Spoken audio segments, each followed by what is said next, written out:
Experience এটা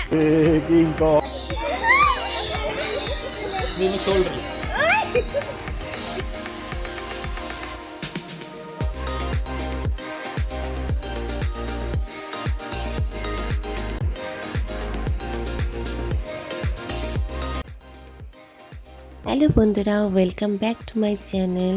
তো আমি এখন চলে এসেছি মুন্নারে। আগের ব্লগেই তোমাদের সাথে শেয়ার করেছি আমরা ছিলাম থেকেডি। সেখান থেকে মাত্র 2 ঘন্টা 52 মিনিট দূরে, মোটামুটি 90 কিলোমিটারের ডিস্টেন্সেই রয়েছে মুন্নার। এটা হলো মুন্নারে আমাদের হোটেলের রাতের ভিউ।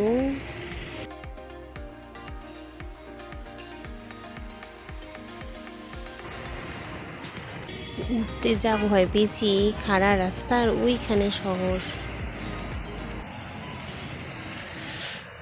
গাড়ি যখন উঠেছে আমাদের হাতটা একদম বাইরে চলে এসেছিলো। আমার মানে এত ভয় পেয়েছি, এত উঁচু রাস্তা দিয়ে কোনো দিনও বেসিক্যালি গাড়িতে উঠে আসিনি। প্রচণ্ড ঢালু রাস্তা, বাবা সিরিয়াসলি খুব ভয় পেয়েছিলাম, কতটা খারাপ। তো এখানে ডিনারের ব্যবস্থা নেই, তা পাহাড় তাড়াতাড়ি সবাই শুয়ে পড়ে জেনারেলি।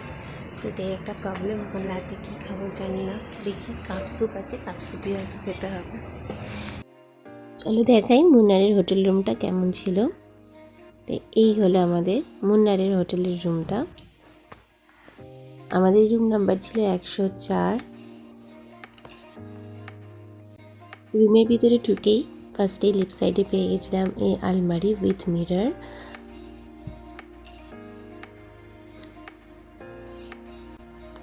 আর তারপরে এটা হলো বেড, এটা হলো পুরো রুম। আমরা এই সাইডে লাগেজ রেখেছিলাম, টিভি রয়েছে। আর রুমের সবচেয়ে ভালো যে জায়গাটা লাগছে সেটা হলো এটা। এখানে আমার খুব পছন্দ হয়েছিল বোতল রাখার জায়গাটা। আর এই গোটা রুমের মধ্যে সবচেয়ে অ্যাট্রাকটিভ জায়গা হলো উইন্ডো, কারণ উইন্ডো থেকে বাইরের ভিউটা ভীষণই সুন্দর ছিল।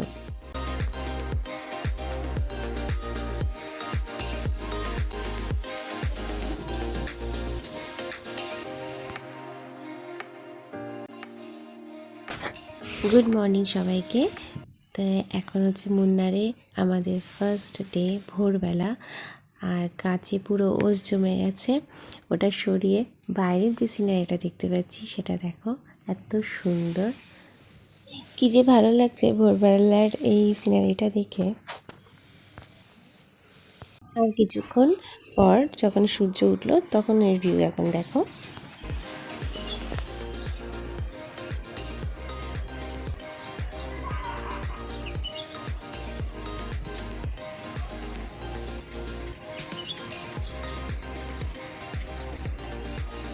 সকালে 8টা নাগাদ ব্রেকফাস্ট করে আমরা এখন বেরিয়ে পড়েছি মুন্নার এক্সপ্লোর করতে। যেহেতু মুন্নার একটা পাহাড়ি জায়গা, সুতরাং রাস্তার দুধারে শুধু চোখে পড়ছে প্রচুর গাছপালা আর প্রচুর চা বাগান। কিছুদিন এগোনোর পরে আমরা পেয়ে গেলাম একটা ভিউ পয়েন্ট। সকাল হয়েছে, সমস্ত দোকানগুলোও খুলে গেছে। পাহাড়ের এলাকায় যেরকম হয় সুন্দর সুন্দর হ্যান্ডমেড জিনিসের দোকান। যতদূর চোখ যাচ্ছে শুধু পাহাড়ই পাহাড়। মুন্নার দক্ষিণ পশ্চিম ভারতের কেরালের একটা পাহাড়ি শহর। পুরো শহরটাই চা বাগান আর প্রাকৃতিক সৌন্দর্যে ঘেরা। হানিমুনের জন্য কিন্তু বেস্ট প্লেস বলা যেতে পারে মুন্নারকে। এতক্ষণ গাড়ি যেতে যেতে ভিউটা নিচ্ছিলাম, তাই ভাবলাম একটু নেমেই ভিউটা এনজয় করি।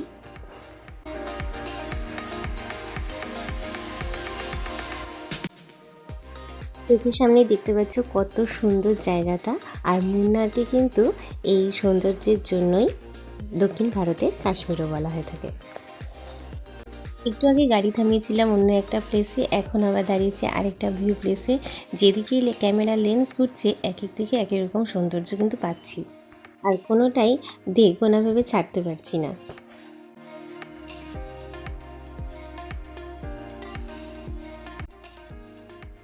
আমরা এখন চলে এসেছি মুন্নারের মুটুপুট্টি ড্যাম দেখতে। বিশাল বড় এই ড্যাম, যেটা পুরোটাই কংক্রিট দিয়ে তৈরি। আর সিনিক বিউটি এর ভীষণই সুন্দর, কাজেই জায়গাটার মন কেড়ে নেয় পর্যটকদের। আর শুধু তাই নয়, এই ড্যামে সংরক্ষিত যে জলাশয় তাকে কেন্দ্র করে গড়ে তোলা হয়েছে বেশ কয়েকটি বোটিং সেন্টার। এর মধ্যে একটাতে আমরা ঢুকেও গেছিলাম।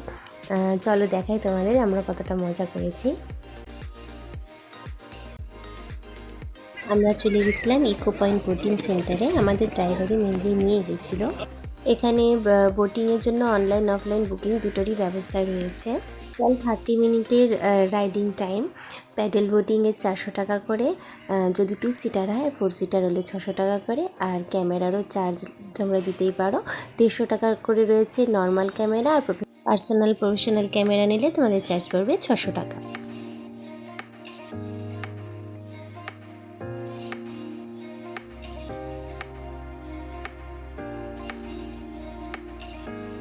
অভি গেছিল সিঙ্গেল বোট রাইডে, আর আমার ইন্টারেস্ট ছিল গোল গোল যে নৌকাগুলো রয়েছে ওটাতে রাইড করব বলে। তো ফার্স্টে অভি গেছে, ওই দেখো দূরে অভি বোট রাইডিং করছে।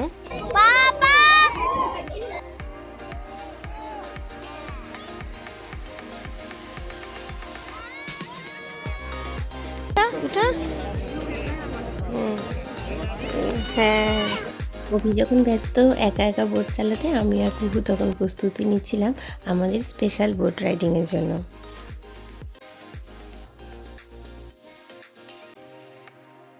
ഒരു 5 ഫോട്ടോ അങ്ങനെ എടുക്കും. മാക്സിമം 5 ഫോട്ടോ അങ്ങനെയൊക്കെ എടുക്കും. ম্যাক্সিমাম না মিনিমাম? Minimum 5 photo. বসে পড়েছি আমরা তিনজনে সেই বাউল টাইপ স্পেশাল বোটে। খুব মজা লাগছে। অনেক দিনের ইচ্ছা ছিল যে এই রকম একটা বোটে চড়বো, মানে টিভিতে অনেকবার দেখেছি, যাই হোক এখানে পেয়ে গেছি। তো আমরা যেটাতে বসেছি ওটা অ্যাকচুয়ালি লোহার বা এরকম কিছু, আর আমি ভেবেছিলাম যে বসবো এই কাঠেরটাতে আর কি, যেটা মানে আমি বাইরে দেখেছিলাম। এই টাইপের বোটে ম্যাক্সিমাম 5 থেকে 4 জন লোক নেওয়ার ক্যাপাসিটি রয়েছে। যেহেতু শেপটা গোল, তাই ফটো নেওয়ার কেউ ছিল না, তো কাজেই আমরা বাইরে থেকে একটা প্রফেশনাল ফটোগ্রাফার হায়ার করেছিলাম। আর তারপরে যেই ফটোটা আমাদের হলো সেটা হলো এইটা। এত ভালো সুন্দরভাবে আমাদেরকে এনজয় করিয়েছে বোট রাইডটা, কি বলবো, তোমরা তো দেখতেই পেলে কি সুন্দর করে গোল গোল করে আমাদেরকে নদীর মধ্যে ঘোরালো। এখন আমরা যাচ্ছি মুন্নারের একটা রোজ গার্ডেন দেখতে।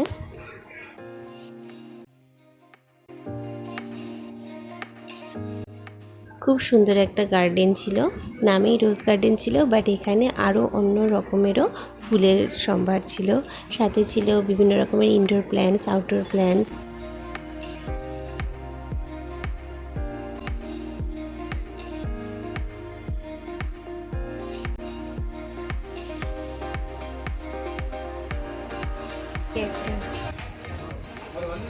বিভিন্ন ধরনের ক্যাকটাস যেমন দেখতে পেয়েছি, সেরকম দেখতে পেয়েছি এই পার্পল কালারের লেটুস গাছটাও। গাছ দিয়ে খুব সুন্দরভাবে ডেকোরেশন করা ছিল গার্ডেনটা। বিরক্ত হয়ে গেছে।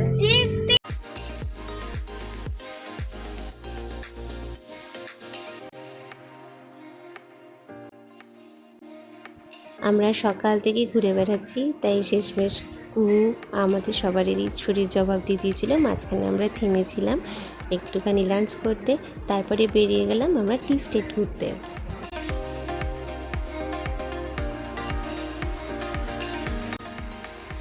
টি স্টেট পৌঁছানোর আগে আমরা পৌঁছে গেছিলাম টি ফ্যাক্টরিতে, কিন্তু দুর্ভাগ্যবশত সেটা বন্ধ ছিল।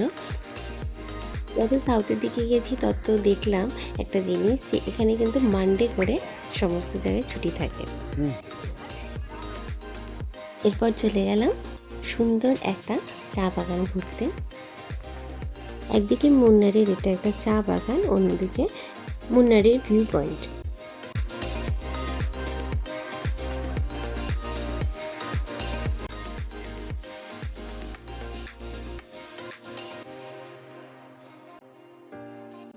বিশাল একর জমি নিয়ে পাহাড়ের ঢাল বেয়ে তৈরি করা হয়েছে এই টি স্টেটগুলো। বন্ধুরা, দূর থেকে দেখে মনে হচ্ছে যেন পাহাড়গুলো সবুজ রঙের কার্পেটে ঢাকা।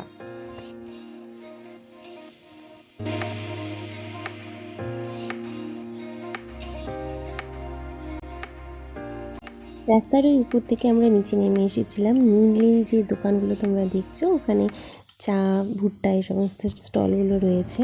ঠান্ডা একদমই ছিল না। সানসেট হওয়ার সময় হালকা রোদে পরিবেশটা দারুণ লাগছিল। একগুচ্ছ ফ্রেশ এয়ার নিয়ে এগিয়ে গেলাম নেক্সট ডেস্টিনেশনের দিকে।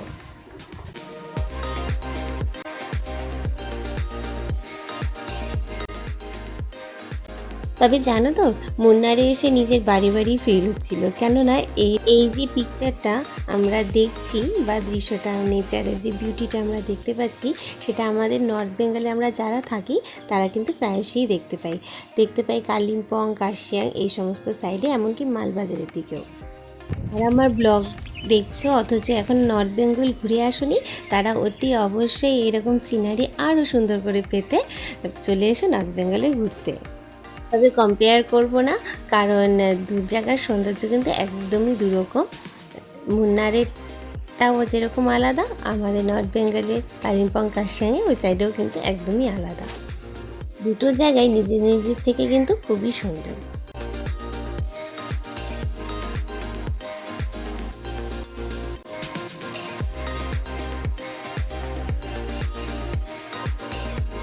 গার্ডেন দেখার পরে আমরা এখন যাচ্ছি বোটানিক্যাল গার্ডেন দেখতে।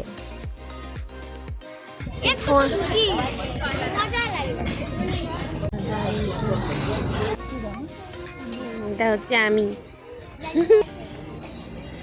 আচ্ছা আচ্ছা। যেই মুহূর্তে এই গার্ডেনে ঢুকেছি, বেশ তখন থেকেই চারিদিকে ফুল গাছে ভর্তি।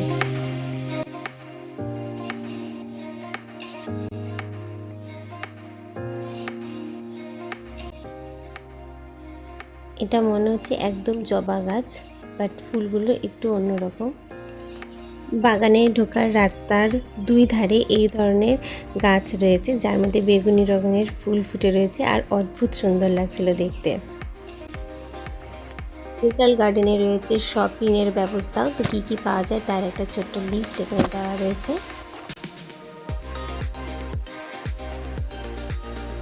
গোপিকা পাতা তোর কালার ড্রেসের সাথে ম্যাচিং। যা যা যা।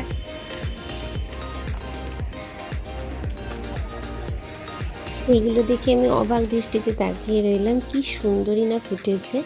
আমাদের এদিকে এটা লাল রঙের ফোটে। কোনটা ছেড়ে কোনটা দেখবো, সব কটা গাছই সুন্দর লাগছে।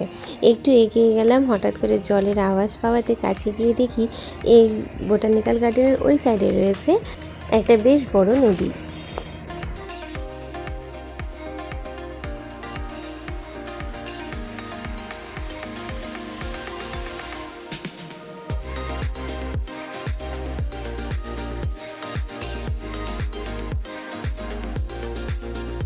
ঠান্ডা ছিল না, বাট খুব প্লিজেন্ট ওয়েদার ছিল মুন্নারের। আর ওই বাড়িটার মাথা দেখছো কি একটা জ্বলছে, আমরা অনেকক্ষণ ভেবেছিলাম ওটা লাইট, তারপরে বুঝলাম ওটা সূর্য।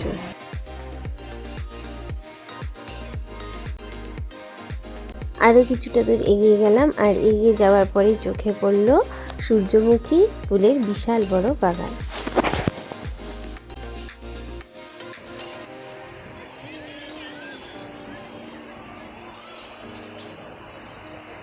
পুরো গার্ডেনটাকে আর গার্ডেনের চারপাশটাকে দেখার জন্য রয়েছে একটা ভিউ পয়েন্ট, আর এটা খুব সুন্দরভাবে সাজানো ছিল ভিউ পয়েন্টটা।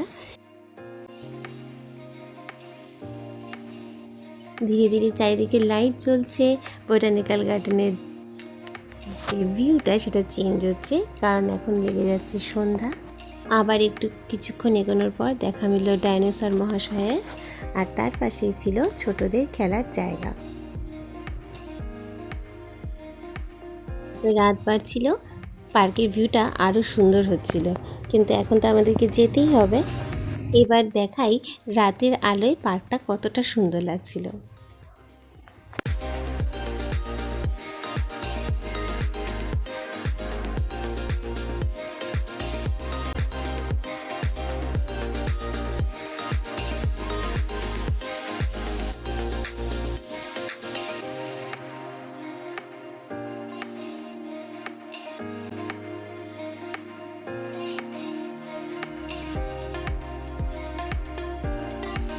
আমরা ফার্স্ট টাইম চড়বো এই বেলুনে। দেখো এই বেলুনে চড়বো, প্রচণ্ড ভয় লাগছে।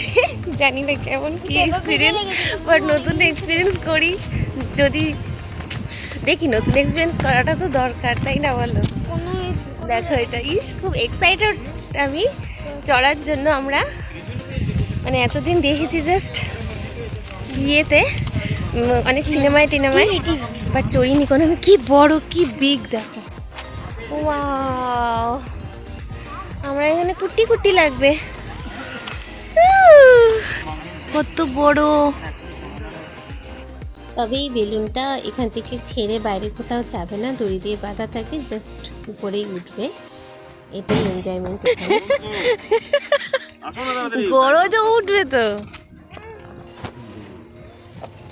শখ করে আনন্দ করে সবাই মিলে উঠে তো পড়লাম, কিন্তু ভিতরে যাওয়ার পরে যখন গ্যাসটা ছেড়েছে তখন বুঝতে পারলাম ভিতরটা কতটা গরম।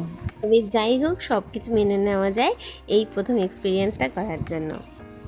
রাইড বেশিক্ষণে ছিল না, এই 20 মিনিটের মতো। দারুণ এক্সপিরিয়েন্স এটা। ফটোটা কি এসছে তোমাদেরকে পরে দেখাবো, কারণ ড্রোন ক্যামেরা দিয়ে ওরাই তুলে দিয়েছে ফটোটা। ড্রোন ক্যামেরা দিয়ে ভিডিও করা হয়েছে, তার জন্য চার্জ লেগেছে 2000 টাকা করে। চলে এসেছি মুন্নারের আর কেরল ট্রিপের আমাদের লাস্ট ডেস্টিনেশনে, সেটা হলো মুন্নারের ইকো পার্ক। পার্কে ঢোকার মুখে দেখলাম একটা লোক কিংকং সেজে ঘুরে বেড়াচ্ছিল গোটা পার্কটা, আর সবাইকে ভয় দেখাচ্ছিল। তা আমরা এগিয়ে গেলাম যে ওর সাথে ফটো তুলবো বলে। কিংকংটা আমাদের প্রথমে খেয়াল করেনি, কিন্তু আমি খেয়াল করিনি যে ও পিছন থেকে আমাকে এসে ধাপ্পা দেবে।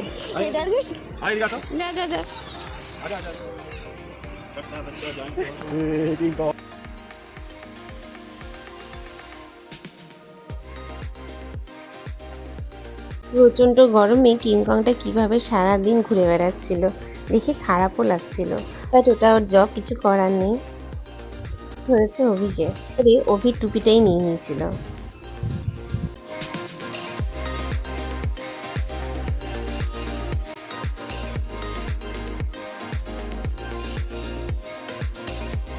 পার্কের ঠিক মাঝখানে এই বিশাল বড় গিরগিটিটা ডেকোরেট করা ছিল। তারপর একটু এগিয়ে গেলাম, দেখলাম উট পাখি, আরও ঘোড়া, অনেক কিছু। হলো হলো হলো।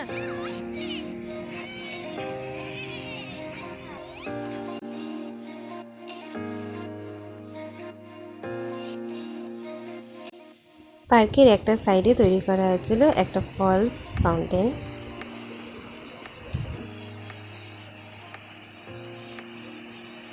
ফাউন্টেন ক্রস করে এগিয়ে যেতেই দেখতে পেলাম প্ল্যান্টেশন করা হয়েছে কিছু কমলা লেবুর গাছ, আপেল গাছ, লঙ্কা গাছ ইত্যাদি। এই শিংটা দেখ আরাম করে খাচ্ছে। এটা কি আরাম, কি আরাম করে খাচ্ছে শিংটা বের করে।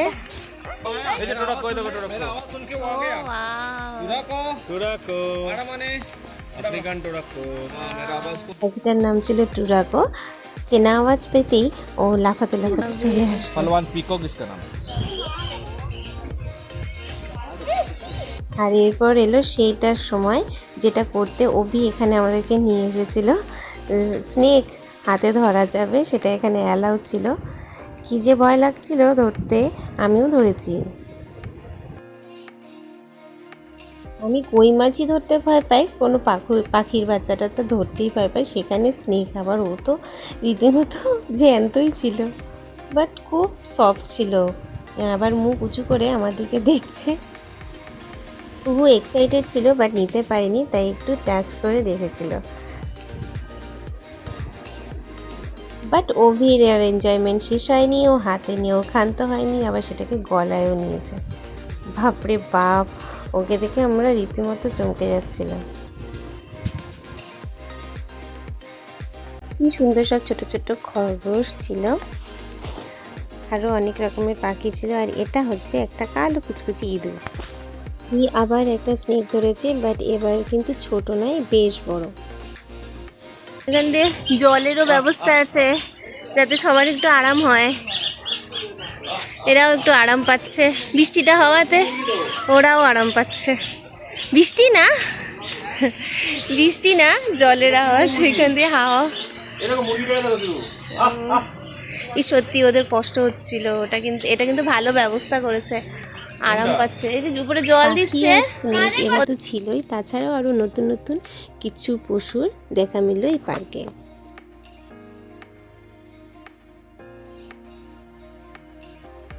এই দেখো এখানে বিশাল বড় একটা গিরগিটি, তাও আবার অরেঞ্জ কালারের।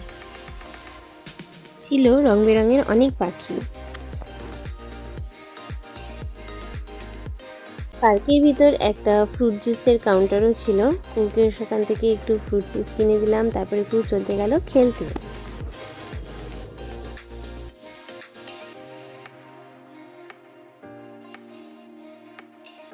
পার্কে আমি আর অভি গেলাম ছোট্ট পাখিদের কাছে। সেখানে ঢোকা মাত্রই পাখিরা সব আমাদের মাথায়, ঘাড়ে, হাতে এসে বসা শুরু করলো। ছোট ছোট ঠোঁট দিয়ে যেমন ওরা একটু একটু করে কামড়াচ্ছিল, সেরকম আমাকে বেশ সুড়সুড়িয়ে দিচ্ছিল।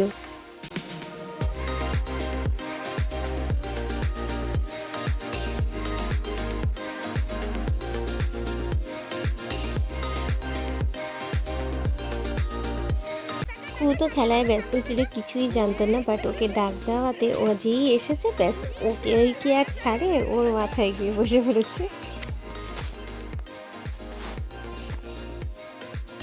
এরপর আমরা যাই লাস্ট খাঁচাটাতে, যেখানে ছিল বড় বড় মাছ যাদের খাওয়াতে হবে, আর ছিল বড় বড় কাকাতুয়া। মাছগুলোকে খাওয়াতে গিয়ে ওরাই মনে হচ্ছিল আমাদের হাতটাকে খেয়ে নিচ্ছিল। তোমাদেরকে তো আগেই বলেছি আমি জ্যান্ত পশু পাখির কাছে থেকে ধরতে ভীষণ ভয় পাই, তাও এনজয় করছিলাম।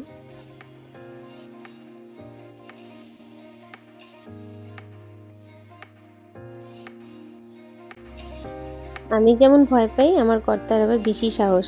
ওর শুধু মাছে আর পাখিতে হলো না, আবার সাথে নিয়েছে একটা কচ্ছপও হাতে, আর তারপর আবার হাতে তুলে নিয়েছে বিশাল বড় একটা কাকাতুয়া, যারা আবার কথাও বলতে পারে।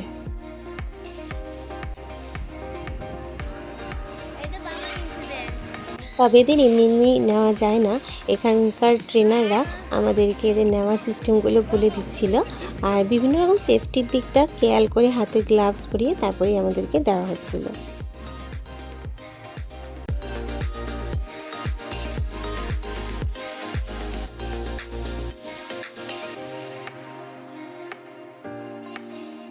অভিকে এরা ছাড়ছে না, অভিকে খুব পছন্দ হচ্ছে, স্টিল বসেই আছে, আরামসে খেয়ে গেছে। ওটা মনে হচ্ছে ওটা বাটি ভেবেছে, আমার মনে হচ্ছে ওটা টুপিটাও বাটি ভেবেছে, ও নিয়ে আরামসে ঘুরে যাচ্ছে, ভালোই লাগছে। নিয়ে চলো আজকে ওদের শিলিগুড়ি যাবে ফ্লাইটে, চলো যাবে শিলিগুড়ি যাবো। তোমার চেন পছন্দ হয়েছে? চেন চেন দেখো, ও চেন নিবে, চেনটা পছন্দ হয়েছে, এইটাই ভালো দিতে ভাই, রেখে দাও রেখে দাও, গালে ঠালে লেগে যাবে। আর এরা তখন থেকে হ্যালো হ্যালো হ্যালো করেই যাচ্ছে। খুব শরীরটা খারাপ হয়েছিল, ওই জন্য এখানে এইটা এখন খাওয়ানো হচ্ছে। ভালো লাগছে এখন? প্রচণ্ড গরম, বেশি গরমে না থাকা যায় না। এর আগেও হয়েছে, আমারও হয় এই জিনিসটা, গরমে না মাথাটা একদম ঘুরে যায়, এটা আমারও স্বভাব, এই আমার জিনিসটাই অভ্যেস। যাই হোক এখন একটু ভালো লাগছে, আমারও খুব ট্যান হয়ে যায়, চোখ বসে যায়, এই অবস্থা। যাই হোক আমাদের এবারে বেশ লম্বা ট্রিপ হয়েছে, ওই জন্য একটু মানে সবাই ক্লান্ত, এখন তো আবার স্কুল স্টার্ট করতে হবে। আচ্ছা হলো ব্যানানা চিপস, তো এটা নেওয়া হলো, তবে ম্যাক্সিমাম ব্যানানা চিপসই হচ্ছে পাম অয়েলে তৈরি, এটা জানি না কি, তো আমরা খোলাটা কিনিনি, প্যাকেটেরটাই কিনলাম। এখন শরীরটা একটু ভালো, এখন খাচ্ছে আইসক্রিম, একটু ভালো শরীরটা। এটা হলো চকলেট সানডে। এখন ভালো লাগছে কিনা বল, শরীর ঠিক লাগছে? মানে ওই সবসময় না, এই জন্য আমার ব্যাগে চকলেট টকলেট থাকেই, যেহেতু আমার ওই জিনিসটা হয়, পুরো ওই জিনিসটাই হয়েছে। এবার থেকে তো রাখতেই হবে। লবণ চিনিটাই কমে যায় ম্যাক্সিমাম এই সময়, বিশেষ করে রোদে। শিলিগুড়ি যাবো না, আমি ঘরে পৌঁছাবো, মানে আমরা তো ভোরবেলায় পৌঁছাবো। তো আমরা ভোরবেলায় তো না, সকালবেলায় পৌঁছাবো। সকালবেলায় ঘরে গিয়ে আমি প্রথমে এসি চালিয়ে নেবো। এসি চালিয়ে জামা টামা ছেড়ে ফ্রেশ হয়ে বিছনায় বসবো। বিছনায় বসে টিভি দেখে আইপ্যাড দেখবো। আইপ্যাড দেখতে দেখতে এটাই তো কাজ। তারপরে দিন স্কুল, ব্যাস স্কুলের নাম শুনলে তো হয়ে গেল আর কি। কুর শরীরটা ভালো হওয়ার পর আমরা পার্ক থেকে বেরিয়ে পড়ি, আর মুন্নার ক্রস থেকে বেরিয়ে যাওয়ার সময় আমাদের চোখে পড়ে এই ওয়াটারফলসটা। এখান থেকে মুন্নার শেষ, আমরা এগিয়ে যাচ্ছি আগে, যাচ্ছি আমরা কোচি সিটির দিকে। সেখান থেকেই রয়েছে আমাদের শিলিগুড়ি ফিরে যাওয়ার প্লেন। এটাতে কি বড় বড় বিল্ডিং দিয়ে দিয়েছো ভাই, দেখ বড় সব।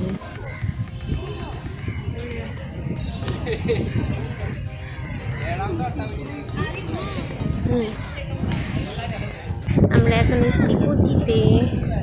এখন বাজে সন্ধ্যা 6টা, আর আমরা জাস্ট কোচিতে ঢুকেছি। আমাদের প্ল্যান হচ্ছে এখানে ওয়াটার মেট্রো চড়বো কিছুক্ষণের জন্য, জাস্ট একটা স্টপেজ ক্রস করে গিয়ে আরেকটা স্টপেজে যাবো। এবার চড়বো ওয়াটার মেট্রো, দেখি এক্সপিরিয়েন্স কেমন হয়। তো এখন যাচ্ছি আমরা মেট্রো স্টেশনে। এদিকে হচ্ছে সমুদ্র আর এদিকে হচ্ছে স্টেশন। এটা হচ্ছে স্টেশন, এই যে লেখাই আছে দেখো ওয়াটার মেট্রো।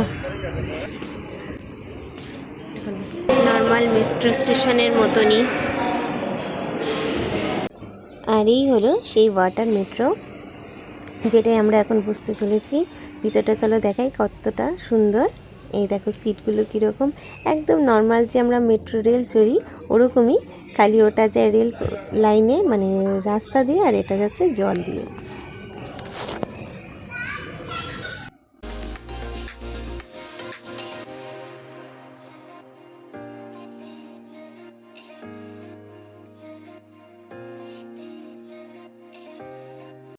ওয়াটার মেট্রো আমরা জাস্ট ভিতরে দেখেই চলে আসলাম, কারণ খুবই স্লো চলছিল। যেখানে যাওয়ার কথা আমরা ভেবেছিলাম সেখানে যেতে মিনিমাম আমাদের আরও 1 ঘন্টা লাগতো।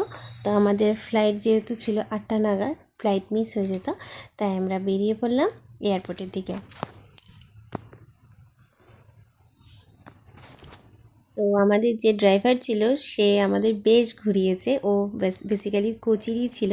তো আমাদেরকে বলল যে দাদা আপনারা যাওয়ার আগে প্লিজ এখানকার মানে কেরালা স্পেশাল চিপস নিয়ে যান। তো আমরা এখন সেটা কিনতেই দাঁড়িয়েছি। এখন চিপস কিনতে। এখানে হচ্ছে ফ্রেশ কোকোনাট অয়েলে বানানো হয়। ওই দেখো হট 5 স্টার হট চিপস, বিভিন্ন ফ্লেভারে আছে। মেক্সিকান আমরা নিলাম হচ্ছে মেক্সিকান চিপস, তারপরে হচ্ছে গার্লিক ফ্লেভারের চিপস, পুদিনা পাতার চিপস, অনেক রকমের চিপস রয়েছে, খুব সুন্দর। চকলেটও পাওয়া যায়, বাট আমরা আলু ভাজাও পাওয়া যায়। আমরা দেখাই, এখানে দেখো আলু ভাজা আছে, এগুলো আছে গার্লিক ফ্লেভারের। এটা হচ্ছে উচ্ছের চিপস, উচ্ছের চিপস। তিতা খেতে, তিতা খেতে। উচ্ছে খাবি? না বাবা না। আলু ভাজা নাই যে এটা। মজার ব্যাপার, আমরা যেখানে যাচ্ছি একটা করে বাঙালি পেয়ে যাচ্ছি। তো এখানেও কাউন্টারে একটা বাঙালি ছেলে পেয়ে গেছিলাম, ও আমাদেরকে বেশ ভালো ভালো চিপস কয়েকটা বেশ টেস্ট করালো। তো ওই সব নিয়ে গেছে, ওই বললো যে চলো দাদা তোমাদেরকে খাইয়ে টাইয়ে দেখিয়ে দিলাম। তো নিলাম আমরা মোটামুটি 4টা ফ্লেভারের ব্যানানা চিপস নিয়েছি বাড়ির সবার জন্য। অনেকগুলো ফ্লেভারের ব্যানানা চিপস ছিল, চিজ ফ্লেভার, পুদিনা ফ্লেভার, গার্লিক ফ্লেভার, আর না জানি কী কী সব। তবে সবচেয়ে ইউনিক লাগলো যেটা, সেটা হচ্ছে করলা ভাজাটা। একটু তেতো বাট ইউনিক, ভালো লেগেছে আমার। আর আলু ভাজা তো সব জায়গায় রয়েছে বিভিন্ন ফ্লেভারের, এত তো নিয়ে যাওয়া সম্ভব না, এয়ারপোর্টে প্রবলেম হতে পারে, ওই জন্য আমরা নিলাম না। তবে অনেক পিওর কোকোনাট অয়েলও দেখলাম, সেটা আমরা নিতে পারলাম না এখন। যাই হোক, সব কিছু তো নেওয়া সম্ভব না।